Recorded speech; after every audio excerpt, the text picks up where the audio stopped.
Қайырлы күн достар, бүгін біз пешсіз, духовкасыз торт дайындайтын боламыз. Бұл тортты дайындау үшін бізге 400 грамм ұсақ печенье, дүкеннен алған сметана және де қоңыр түсті сгущенка керек болады. Ең алдымен шұңғылдау ыдысқа сгущенканы салып, оның үстінен сметананы салып, араластырамыз жақсылап. Біркелкі масса болғанша, одан кейін оған ұсақ печеньені салып, араластырып аламыз. Одан кейінгі іс-әрекетіміз бір шұңғылдау ыдысқа пищевая пленкадан төсеп, оның үстіне араласқан печеньелі араласқан қоймалжыңды саламыз. Мен осындай 4 бұрышты ыдысты алып, оның үстіне пищевая пленканы салып, енді жаңа араласқан печеньені салып, жақсылап басып қою керек. Енді үстінен басып қоюымыздың себебі арасы кеуек болып қалмау керек. Жақсылап басқаннан соң оны тоңазытқышқа 30 минутқа қоюымыз керек болады. Айтпақшы, осыны тоңазытқышқа қоймастан алдын пищевая пленкасын жауып, басып қоюға тура келеді. Енді осы қасықпен нығыздап басуымызға тура келеді. Өйткені оның арасында ешқандай да ауа қалмау керек.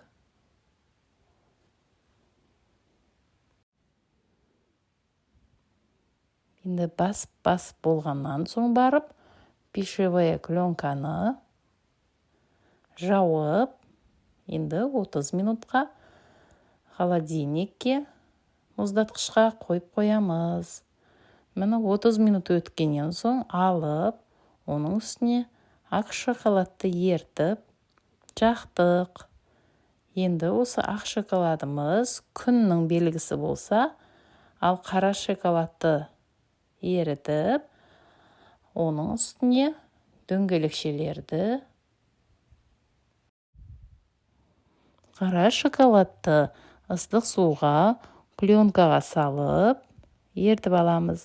Енді оның ұшын тесіп, кәдімгі дөңгелекшелерді солай сызатын боламыз. Міне, бір дөңгелекше, 2 дөңгелекше болды. Арасын шоколадпен толтыруымыз керек болады. Осылайша тортты жасау процесіміз жалғасады. Егер дөңгелекше болмаса, кәдімгі жүрекше етіп әрлеуге болады. Міне торттың бетін қара және де ақ дөңгелекшелермен әрлеп болғаннан соң, оны тоңазытқышқа 5 немесе 10 минутқа және қойып қоямыз. Тортымызды кескенде әдемі болып кесілуі үшін. Міне тортымызда дайын болып қалды. Енді ас болсын. Видеоны соңына шейін көрген жандарға көп рахмет. Бестің шайына жылдам дайындалатын осындай торттарды, пешсіз тортты дайындап, отбасы мүшелеріңізді, балаларды қуантып қойыңыздар. Торт өте дәмді болып шықты, және де біздің үйдегілер таласып жеп қойды. Егер де осы менің видеом ұнап жатса, достарыңызбен бөлісіп қоюларыңызға да болады. Ал егер де тіркелмеген ханымдар болса, тіркеліп алып, осындай тортты жасап көріңіздер. Өте оңай, жасалу жолы да оңай. Үйдегі жандарды қуантып қойсаңыздар болады. Жасалу жолы өте қарапайым екен және де оңай екен. Сіздер де бірге жасап көріңіздер. Менің видеома лайк басып, комментарий жазып қойсаңыздар, мен қуанып қалар едім. және де қоңыраушаны басып қойсаңыздар, менің видеом туралы сіздерге хабарлама кеп тұрады. Міне, кесіп алып, енді тәрелкеге салып, дәміні өте дәмді болыпты. Жасап көріңіздер. Ең оңай, пешсіз, духовкасыз торт.